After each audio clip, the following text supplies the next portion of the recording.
मैं एक बात पूछूं आपसे, उससे पहले भी वो मुख्यमंत्री हुआ करते थे और आज भी मुख्यमंत्री हैं। इसके बाद आप सोच लीजिए। नहीं तो ये तो जनता को बताना पड़ेगा ना आप इसके बाद आप सोच लीजिए। तो फिर मैं लोगों के बीच जाता हूं और लोगों को इस बात को बताता हूं। मजबूरी क्या होती है फिर? कि मजबूरी कहीं कुछ नहीं है, फिर पलटते वो क्यों? सिर्फ बिहार और बिहारियों के हित के लिए होता था। तब भी मैं आगे रहता था 1 सवा 1.5 लाख आगू से। आज तो पार्टीशन है, तो इसका अंदाजा आप भी लगा सकते हैं। बिल्कुल। और हमसे कॉन्टेस्ट किसी का नहीं, हम काफी आगे हैं, सिर्फ जीत बिहार का का अंतर। सबसे प्रतिष्ठित इलेक्ट्रॉनिक स्टोर जिमी सेल्स अब 999 की आसान किस्तों पर अपनी पसंद का कोई भी इलेक्ट्रॉनिक्स प्रोडक्ट घर ले जाए। TV, fridge, washing machine, air condition, mobile, laptop और अन्य इलेक्ट्रॉनिक आइटम्स का विशाल रेंज, आकर्षक लोकसभा का चुनाव इस बार काफी निर्णायक दौर से गुजर रहा है, इसलिए क्योंकि अगर देखा जाए तो जो चुनावी जो दौर होता है प्रचार प्रसार का, तो उसका दौर लगभग खत्म हो चुका है। हालांकि कल स्क्रूटनी के बाद सभी प्रत्याशियों का उसका जो चुनाव निशान होता है वो सब अलॉट कर दिया गया है और अब जो है कि प्रचार प्रसार खास करके अपने सिंबल को लेकर के किया जा रहा है। लेकिन इसी बीच बहुत सारे लोग अपनी अपनी दावे कर रहे हैं। कुछ लोगों का जीत का दावा है तो कुछ लोग जो है कि इस कॉन्टेस्ट में है कि हम लोग इस बार जो है कि काफ़ी बढ़त में अपने आप को इस बार जीत स्थापित करेंगे। हमारे साथ जनता दल यूनाइटेड के जिला अध्यक्ष चंद्रकेतु सिंह हैं। मैं इनसे इस बात को समझने की कोशिश करूंगा कि इस बार का जो चुनाव है जनता दल यूनाइटेड का, जो कि उसके लिए देखा जाए तो एक बहुत बड़ा जो है कि उसके पास परीक्षा की घड़ी है, लेकिन इस परीक्षा में ये लोग किस तरीके से काम कर रहे हैं। बहुत स्वागत है आपका। चलिए, बहुत बहुत धन्यवाद आपको भी और आपके चैनल को भी और आपके चैनल को देखने और सुनने वाले लोगों को। पहले तो हम ये समझना चाहेंगे कि अभी जो ये भी जो चुनावी माहौल चल रहा है, आप लोग चूँकि दिन भर दौड़ भाग कर रहे हैं, सुबह से लेकर कभी ऑफिस तो कभी जनता के बीच, कहाँ अपने आप को पा रहे हैं आप लोग? देखिए, ये चुनावी दौर है और चुनावी दौर में भाग दौड़ करना पड़ता है। ये कोई नई बात नहीं है, हर बार चुनाव होता है, हर बार हम लोग ये करते हैं। और जहाँ तक आपका ये प्रश्न है कि आप लोग कहाँ अपने आप को पा रहे हैं, तो मैं एक वाक्य में ये स्पष्ट कर देना चाहता हूँ कि जो हम लोगों का विरोधी ध्रुव का जो वोट हुआ करता था, वो सब जब इकट्ठा होता था तो हम लोग 1.25 लाख 1.5 लाख से चुनाव जीतते थे। आज तो उसमें सीधा पार्टीशन दिख रहा है, उधर डिवाइड हो रहा है। तो उस डिवाइड के भरोसे आप लोग हैं या आप लोगों ने कुछ किया है? नीतीश जी, मोदी जी, इनके भरोसे हैं ये? में हम लोग सिर्फ पेट्रोल और डीजल जला रहे हैं कि लोगों के पास वहीं जो हमारे माननीय प्रधानमंत्री नरेंद्र मोदी जी ने और बिहार के जो सुशासन बाबू हमारे मुख्यमंत्री माननीय नीतीश कुमार जी हैं, उनका जो काम है, उनके कामों को लेकर हम लोग लोगों के पास जाते हैं, लोगों को बताते हैं। अच्छा, आप लोग भी अपने काम को लेके जाते हैं, विपक्ष भी अपने काम को लेके जाता है। विपक्ष अब यही कह रहा है सीधे तौर पे लोगों से, या तो उसको भ्रम कहें या फिर अपनी मैनिफेस्टो कहें या फिर अपनी बढ़त को लेकर के, वो सीधे तौर पे कह रहा है कि इस बार मोदी सरकार जिस तरीके 400 पार की बात कर रहा है, ये लोग 200 में सिमट जाएंगे, क्योंकि संविधान खतरे में है, देश बेरोजगारी के दौर से गुजर रहा है, देश जो है कि बिल्कुल चरमरा गया है। इस पर क्या कहना है? अच्छा, संविधान कहाँ से खतरे में हो सकता है? पता नहीं आप जानते हैं नहीं जानते हैं, लेकिन पता भी कर सकते हैं अगर नहीं जानते हो, और जानते हैं तो अच्छी बात है। जब 1947 में भारत आज़ाद हुआ और मात्र 1.5 वर्षों के बाद 16 संविधान में संशोधन हुए, जो कि माननीय जवाहरलाल नेहरू जी का शासनकाल था। इंदिरा जी के शासनकाल में 31 हुए, जब जरूरत और राजीव गांधी के समय में 17 हुए। तो फिर इस सरकार को भी जरूरत पड़ती है तो अपना अमेंडमेंट करते हैं। तो इस संविधान से छेड़छाड़ कहाँ हुआ? एक माहौल बनाएंगे इसको लेकर के। देखिए, वो माहौल, एक बात तय है कि जब तक देश में और लोकतंत्र देश में इतनी मजबूत है, इसकी जड़ें इतनी मजबूत है कि कोई इसको संविधान से कोई खेल नहीं सकता। अच्छा, इस देश का जो एक ढांचा बना हुआ है लगभग सभी, और एक चीज आपने कुछ दिन पहले ही सुना था, चिराग पासवान जो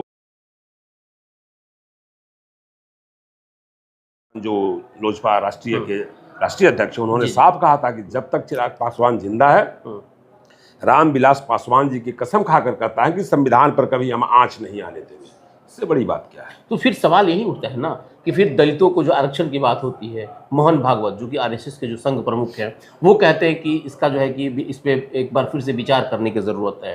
तो ऐसी जब भाषण आएगी, जैसे जब बयान आएगा, तो आम जनता तो इसकी उम्र भ्रमित तो होगी ही। जी नहीं, लोगों को इसमें भ्रमित रहने की कहीं कोई आवश्यकता ही नहीं है। आप, हमारे देश का संविधान इतना मजबूत है कि इसको कोई छेड़छाड़ नहीं कर सकता है। संशोधन होना वो अलग बात है, जरूरत के अनुसार से संशोधन होते रहता है। एक बड़ा आरोप आप लोगों के पार्टी पे लगता है, खास करके जेडीयू पे, कि नीतीश कुमार जी जो कि कभी स्थिर नहीं रहते हैं, कभी राजद में जाते हैं तो कभी भाजपा के साथ जाते हैं, मतलब पलटते रहते हैं ये। मैं एक बात पूछूं आपसे, उससे पहले भी वो मुख्यमंत्री हुआ करते थे और आज भी मुख्यमंत्री हैं। इसके बाद आप सोच लीजिए। नहीं तो फिर जनता को बताना पड़ेगा आपको। इसके बाद आप सोच लीजिए। तो फिर मैं लोगों के बीच जाता हूं और लोगों को इस बात को बताता हूं मजबूरी क्या होती है फिर? कि मजबूरी कहीं कुछ नहीं है। फिर पलटते वो क्यों? सिर्फ बिहार और बिहारियों के हित के लिए उन्होंने ये काम किया है। क्या कि मतलब क्या कहीं भाजपा- नहीं, क्या कभी उन्होंने अल्पमत की सरकार में रहे हैं? क्या बहुमत में ही रहे हैं और बिहार और बिहारी का सम्मान और बिहार के विकास के लिए जो करना पड़ता है वो करते हैं। उन्होंने इससे पहले जब विधानसभा चुनाव हो रहा था तो एक बात पूर्णिया के सभा में कहा था कि ये मेरा आखिरी चुनाव है। उसके बाद फिर से मुख्यमंत्री बने, फिर उसके बाद गठबंधन तोड़ करके महागठबंधन में चले गए। महागठबंधन के साथ रह करके उन्होंने इंडिया का निर्माण किया और अब चूंकि लोग ये बात कह रहे हैं कि भाई मोदी जी क्या इसकी गारंटी देंगे कि नीतीश जी भागेंगे नहीं। देखिए, शब्दों की समीक्षा लोग अपने अपने ढंग से करते हैं। उनके कहने का तात्पर्य जो उस समय वो था कि यह चुनाव उस चुनाव का हाँ, 2000 वो आखिरी सभा थी। अच्छा। वो आखिरी सभा थी उस चुनाव की। इस पर लोगों ने ध्यान नहीं दिया। हाँ। और आप भी जानते हैं कि वो चुनाव आखिरी सभा थी। उन्होंने यही इशारा किया था कि यह आखिरी चुनाव, मैंने चुनाव की सभा है। आपके प्रत्याशी अभी विजयलक्ष्मी जी हैं सीवान में और एक अलग कॉन्टेस्ट भी दे रही हैं। कई तरह की बातें इसमें कहा जा रहा है। अभी सदर विधायक और बिहारी चौधरी जी जो कि राजद के यहाँ के प्रत्याशी हैं, उन्होंने साक्षरता पे सवाल उठा दिया है। उन्होंने कहा है, हालांकि जिस शब्द का उन्होंने इस्तेमाल किया वो थोड़ा सा लोग हो सकता है कि कहीं आपत्तिजनक शब्द हो कि मतलब क्या बोलेगी वो, तो क्या लग रहा है कि ऐसे व्यक्ति को इस तरह की कटाक्ष करना कहाँ तक शोभा देता है? ये देखिए, जो आपने कहा कि वो आपत्तिजनक शब्द है, मैं आपसे पूछना भी नहीं चाहूँगा, लेकिन मैं एक बात कहना चाहूँगा। जब विजयलक्ष्मी से 9 क्लास नीचे पढ़ी लिखी महिला सूबे बिहार की मुख्यमंत्री बनी, उस समय वो लोग उसी दल में रहा करते थे, उस समय इसका विरोध क्यों नहीं किया उन लोगों ने? लेकिन मैं तो कहूँगा अपने माननीय मुख्यमंत्री को, माननीय प्रधानमंत्री से, कि यह लोकतंत्र की सबसे खूबसूरत पहलू है कि घर में खाना बनाने वाली भी महिला को निकाल के सदन तक पहुंचाने का काम करने का अगर किसी में हिम्मत है तो वह मोदी और नीतीश कुमार ही कर सकते हैं। क्या लोकतंत्र में ऐसे महिलाओं को सम्मान देना ठीक ठाक नहीं है? मैं आपसे पूछना चाहता हूं। और हमारे यहाँ लोकतंत्र की यही खूबसूरती है। जनता से क्या कहेंगे आप लोग? मैं सिवान लोकसभा के मतदाताओं से अपील करूंगा कि आने वाले 25 तारीख के दिन तीर छाप के सामने वाले बटन को दबाकर विजयलक्ष्मी जी के हाथों को मजबूत करें, उन्हें जितावें, ताकि हमारे भारत के जो प्रधानमंत्री हैं माननीय नरेंद्र भाई मोदी जी, उनके हाथों को मजबूती। एक आखिरी सवाल लेंगे, चूंकि आपने पहले अनाउंस कर दिया, लेकिन अभी कॉन्टेस्टेड में अगर देखा जाए तो अभी और बिहारी चौधरी हैं, हिना साहब हैं, एक माहौल बना है हिना साहब को लेकर, वो भी महिला प्रत्याशी हैं और आपकी भी महिला प्रत्याशी हैं। तो अगर महिलाओं की हम अगर दोनों की बात करें तो आप लोग अपने आप को कहाँ पा रहे हैं? देखिए, मैंने पहले ही आपको बता दिया था कि जब ये सारा वोट इकट्ठा होता था तब भी मैं आगे रहता था 1-1.25 लाख आगों से। आज तो पार्टीशन है, इसका अंदाजा आप भी लगा सकते हैं। बिल्कुल। और हमसे कॉन्टेस्ट किसी का नहीं, हम काफ़ी आगे हैं, सिर्फ जीत का अंतर हम लोगों को देगा। अच्छा, ये योगी जी की बात चल रही है कि योगी जी भी यहाँ सभा करेंगे, चिराग पासवान जी करेंगे, जीतन राम मांझी, इन लोग का अलग अलग सभा होगा, ये कब करेंगे? जरा इसके बारे में कुछ बताएं। जी, मैं ये तमाम नेता लोग हमारे सभा करेंगे। नॉमिनेशन में भी बहुत सारे नेता आए हुए थे, जिसमें आपने नाम लिया उसमें मात्र एक नेता को छोड़कर सभी लोग तो आ चुके थे। आनंद मोहन नहीं आए हो?